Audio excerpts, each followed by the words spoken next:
even more. Hopefully I'll see you in Kentucky with the great Glenn Lundy, who I got to see in person as well. 3 weeks.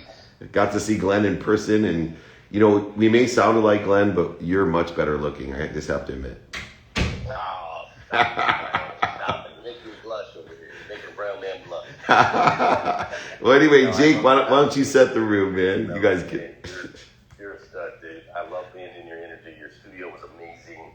So grateful for the opportunity and the people that, you know, we were just talking about Amelia being able to attract just amazing superhumans around her. Good morning, everyone. Welcome. It's byoq. Bring your own questions. We'll bring the answers. We're here on a live training. We're going to get started. Make sure you put in your questions. Check out Office Hours tonight on Bloomberg TV, the first late night entrepreneurial show. We need some more Q&A in here. We're going to be taking questions with IG, questions in this webinar with everyone. Welcome everybody to our training we've been doing over 21 years. Thank you. It's byoq. You bring the questions, I'll bring the answers. Let's get this party started. We got the Clubhouse, IG, and of course the webinar.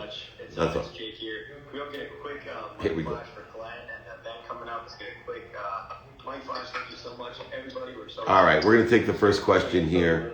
Let's make it rocking and rolling. Dave's going to be doing a bring your own. Here we go.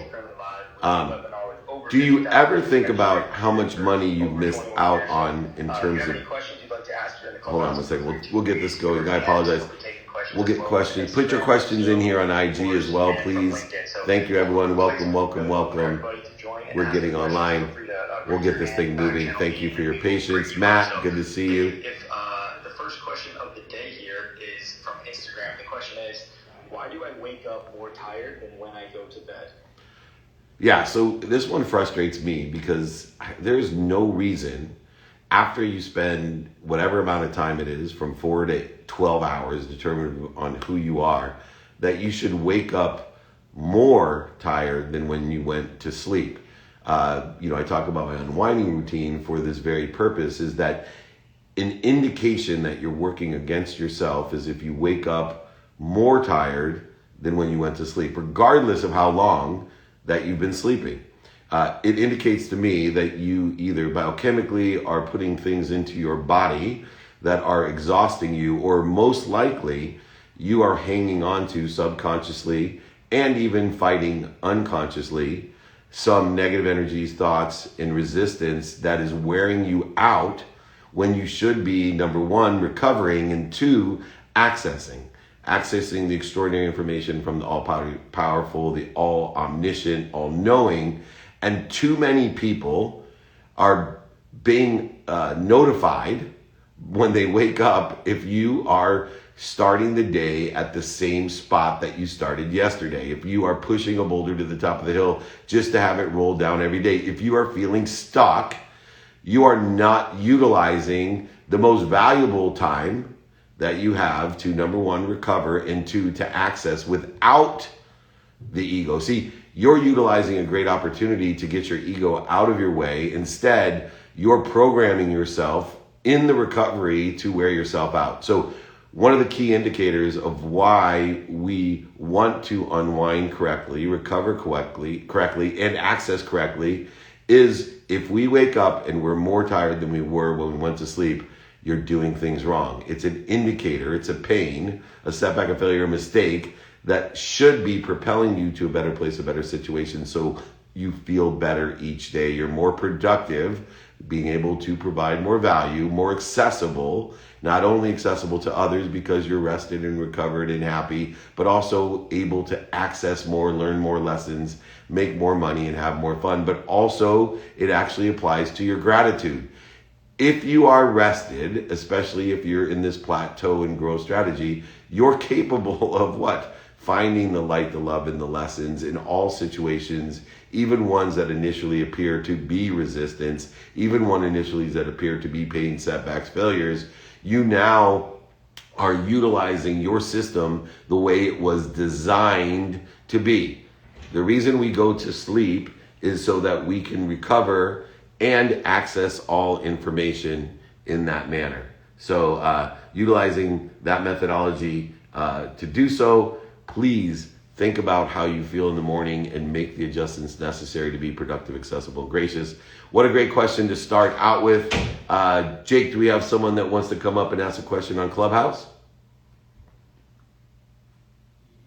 Yes, we do. The first up is David Moreno. So David, can you please unmute yourself? Welcome to the Clubhouse and feel free to ask your question. Morning, Clubhouse. Morning, Dave. Morning, Jake. My question is a piggyback off of our LinkedIn Live this morning, Dave. And with this being byoq and all about asking questions, and you speak that one of the biggest issues folks have asking questions. But we touched on a little bit earlier this morning when to stop asking questions or when to change the type of questions you're asking. What advice do you have for folks that are confident enough to ask, but then maybe ask a little bit too much? Yeah, that's why, timing and risk tolerance is so important. Taking inventory of values is so important. Oh, sorry about that. That's why timing is so important, and time and risk tolerance is so important. Taking inventory of your values is so important. But you actually have to, when you take inventory of why you're asking questions, what is your objective? Is your objective to stimulate interest, to get someone to call you back? One of, I think, the biggest tragedies in sales is that people they'll cold call all day long and forget their objective. 80% of all calls aren't answered. Therefore, 80% of all calls made, especially on a telephone cold calling, you only have one objective, and that is to leave a message to stimulate interest in order for the person to call you back. Unless, of course, it's your in-laws, then you may change the objective to leave or ask questions or a message that resists them from calling you back. But most of the time, on the 80% of your activity that is just specific to doing business, then you have to hone in the questions in order to what? Get someone to call you back, or transition interest, or share a vision. When do we stop asking questions? When we have achieved the objective of gathering enough information in order to move to the next step or milestone in our own plan. And so many people ask questions with no purpose, with no objective. And they, unfortunately, create a vision that is not one in which would be efficient, effective, or statistically successful in the objective they have of asking the questions. So, for example, I have an open-ended template questionnaire that allows us specifically to pick an objective. Let's say that I was interested in solar, and I wanted to ask questions with the objective of selling you solar, David. Then I would ask you a simple question. What are you doing today about solar? What do you think about solar? That any open-ended question where you start telling me what you think or what and where you are with solar. And then I would say, would it help you if I was able to provide you $200 saving on your electric bill and increase the value of your home 20%? Does that sound like something that would interest you?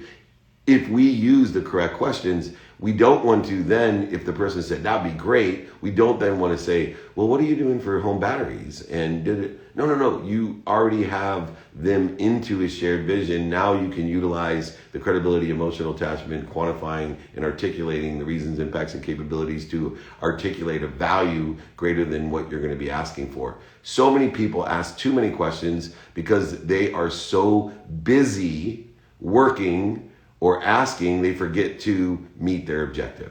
And so make sure that you have an objective up front, and the questions that you're asking are open-ended and leading or closed in order to effectuate the result or objective that you set forth. Does that sound fair?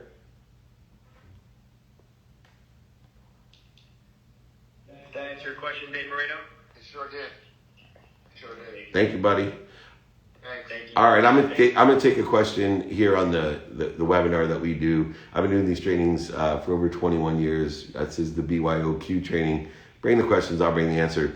Do you ever think about how much money you've missed out on in terms of business deals? Well, I try not to focus in on what's missing, what I don't have, or what other people want from me. But assessing improvement of, where and how I can make more money, help more people, and have more fun. Absolutely analyze where opportunities could be maximized further.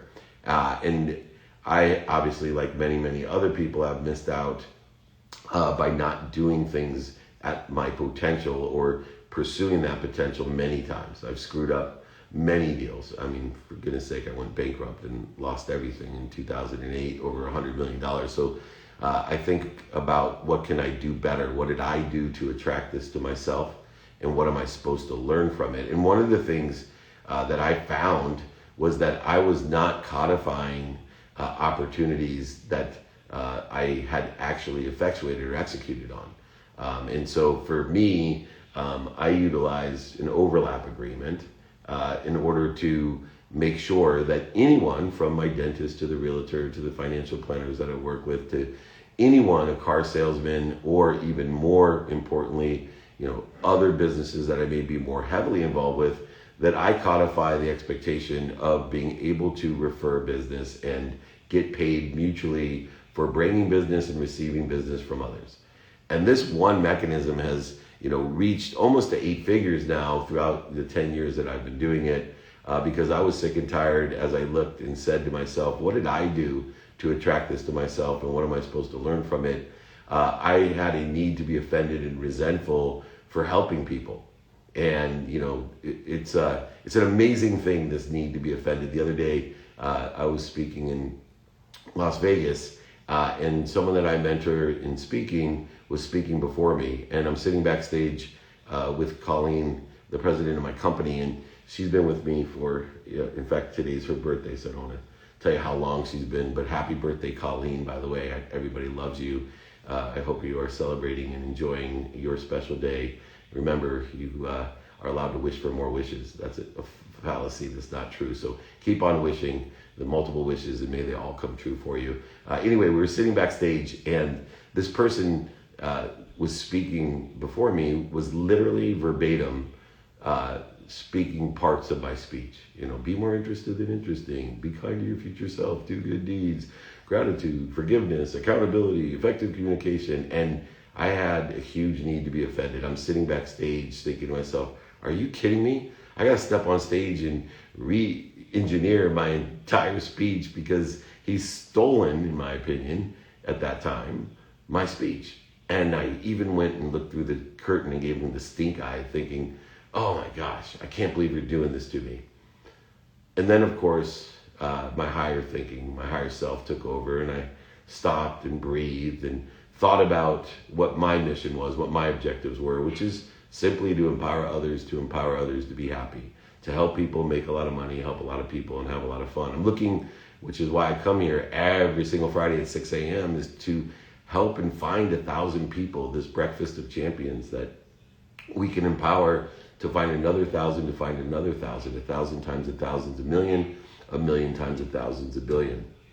And I thought about it, and I said, isn't that funny? In the past, I would have ruined this relationship. For over 10 years, I've been helping this person. They've been helping me. And for over 10 years, I would have attacked this person. And, as I thought about it, I said, what is he doing wrong? He's only doing what I'm asking, which is taking what I teach and utilizing it to empower others. I never said transform or transcode or translate my ideas into some other form factor, etc. I just said, can you please help me? My mission in life is to empower others to be happy, to make money, help people, and have fun. And I turned that fear, that offense, into joy. And when he came off stage, I gave him a huge hug and I said, thank you so much, man. Thank you for carrying our mission. What an amazing speech. But the previous Dave, the ignorant, arrogant one who thinks somehow that I own what I say, when every single thing that I teach and say is just taken from somewhere or someone else and re-engineered into whatever vibration or frequency that I carry, I hopefully add some appreciation to it, some value to it. But in the end, since everything already exists, nothing is original. And, that forgiveness in my heart, that understanding of the ego is so essential. And utilizing that abundant attitude and codifying this abundance without being offended, that for years I've brought and helped people and given them business and never asked for anything in return. I started to ask for business and ask for a portion of the business if I brought business either as a finder's fee or as an assistant or what I call a procuring cause to help someone make money. And this little agreement has changed my energy, my life, and my finances by simply codifying so that I can remember and search what opportunities I have in order to help other people, but also help myself. So make sure that you're focused in on the right things. Don't focus in on what you're missing or missed out on. Learn the lesson and create an opportunity from it by looking at what you want, not what you don't want. Great question online. Jake, who do we have next? Yes, and if anyone would like that agreement, please feel free to email David. It's david@dmeltzer.com, david@dmeltzer.com. Quickly resetting the room, we are here at 6 a.m. Pacific time, 9 a.m. Eastern time at the one and only Breakfast with Champions with David Meltzer. If anyone would like to ask a question, we're doing a byoq here on Clubhouse, so please back channel me and we will aim to bring you up. And then next up, we've got a question here on Clubhouse from Sarah McCord. So Sarah, if you can please unmute yourself and welcome to the Clubhouse. Hi, Jake. Thank you so much. Actually, I'm adding to the reset with a couple of announcements, but I can find a way to put a question on the end as well.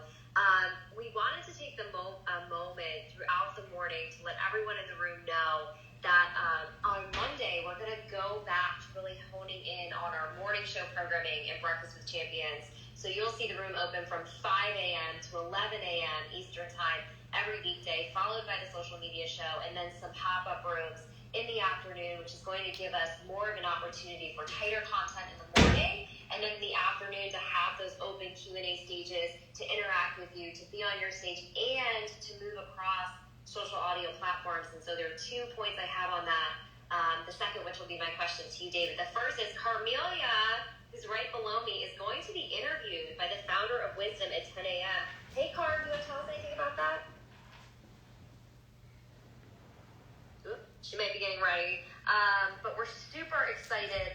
Wisdom is the latest social audio platform as our moderators grow on just throughout the space. It's super exciting to see. And on that note, my question for you, David, because you're such a leader in media and business and marketing, is that as you make moves and your programming evolves, how do you kind of take your audience by the hand and bring them along with you so that they feel like they're kind of right in lockstep with you? What are some things that you've done over the years as your business has evolved, as the platforms you're on have evolved, to make sure that everyone feels like they're along for the ride and a part of that shared vision?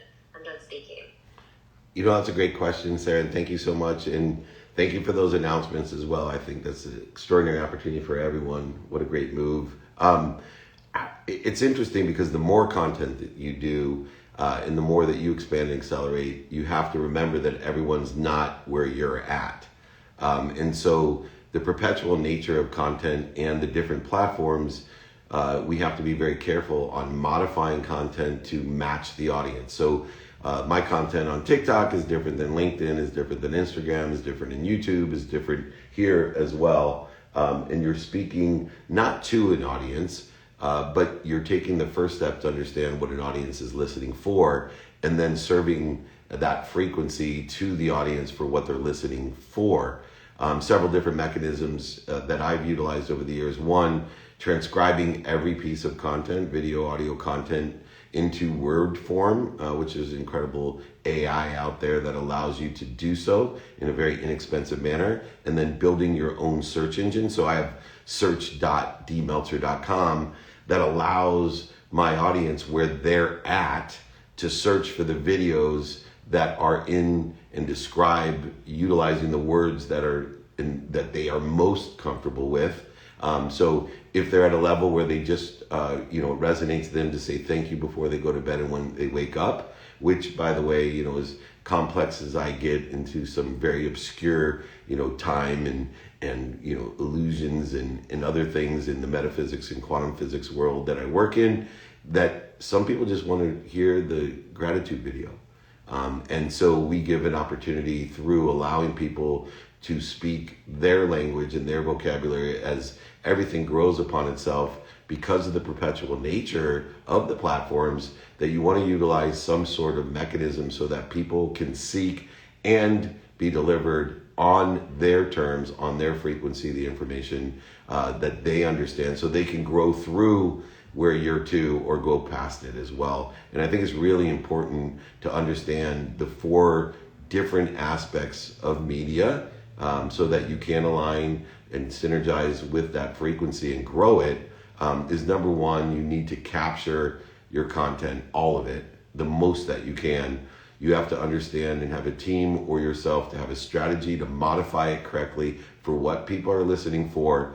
And then also understand the channels that you can amplify on. And when I say channels, I don't just mean Clubhouse and Instagram and TikTok and LinkedIn and all of those type of platforms. When I say channels, I mean people like you, Sarah, or people like Glenn or Amelia that will share your content.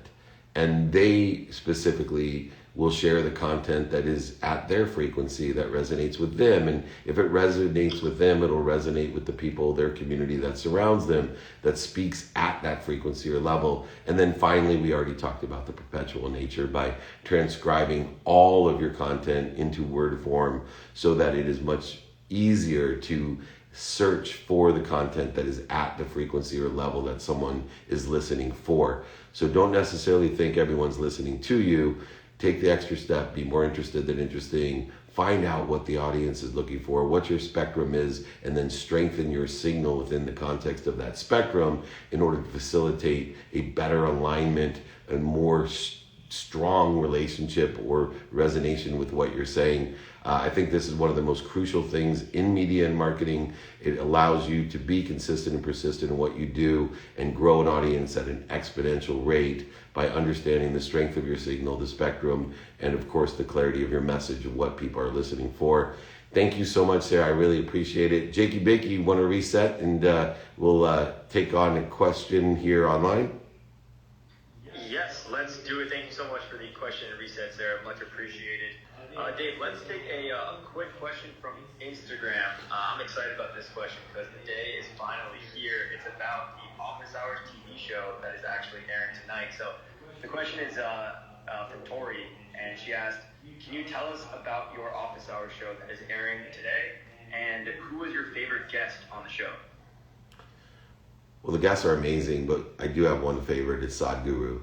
So we have Tillman Fertitta, we have Rob Dyrdek, we have Ja Rule, we have Danica Patrick, Jim Quick, Jack Canfield. There's 75 of the billionaires, millionaires, entrepreneurs, celebrities, athletes, entertainers. And also we showcase Glenn Lundy, by the way, on there as well. But by far, Sadhguru, as we have the first late night entrepreneur show on Bloomberg TV tonight, if you want to check it out, and will be also aired and binge watched on Amazon Prime Video.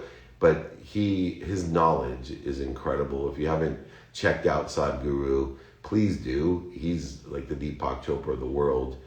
His mission is to empower the entire world to be happy, and his wisdom goes beyond simplicity. And I think that best and most adequately describes what I wish for everyone, is that wisdom goes beyond simplicity to you, that it's just an obvious awareness that you carry in order to effectuate the ability to maximize the currencies here that we live at, making a lot of money, but also the oneness that we all experience, which is to help a lot of people and to do good deeds. And then most importantly, rule number 6, as we talk about, to not take yourself so seriously and have fun. Remember, every journey you're on only requires 3 things: that you do your best, you learn something, and you have fun.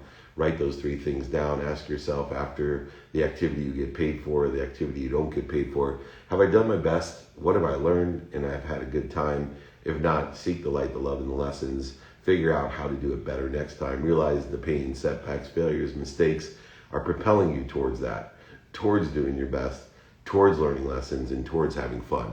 And that's going to be the most enjoyable part of pursuing your own potential. So please, in a shameless plug, from Jake and whoever that was online, thank you.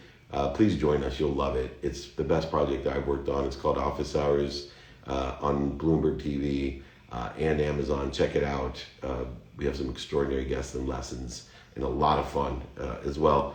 All right, Jake, let me take another question online. What's the difference between intention versus attention?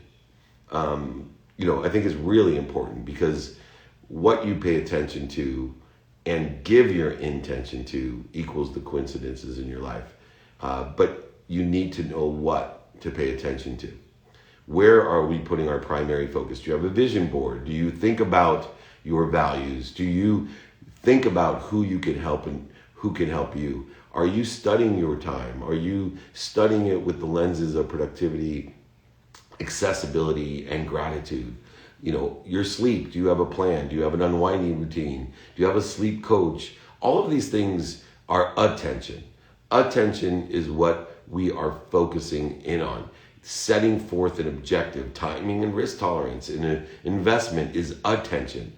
But intention is what we think about it, what we say about it, what we do about it, taking in consideration these unconscious competencies that we have and genetic and energetic inheritance that we've received that is codified into our quantum being, into our DNA. These we can be aware of by what are the generational personality traits? What are the generational characteristics? What are the generational obsessions? What are the generational addictions that we have in order to effectuate our true intention? Because what we focus in on and what we give, think, say, do, and believe through the context of our genetic and energetic inheritance determines the coincidences in our lives. And this is where people say everything happens for a reason. Yes, it does. Those coincidences happen for a reason, and the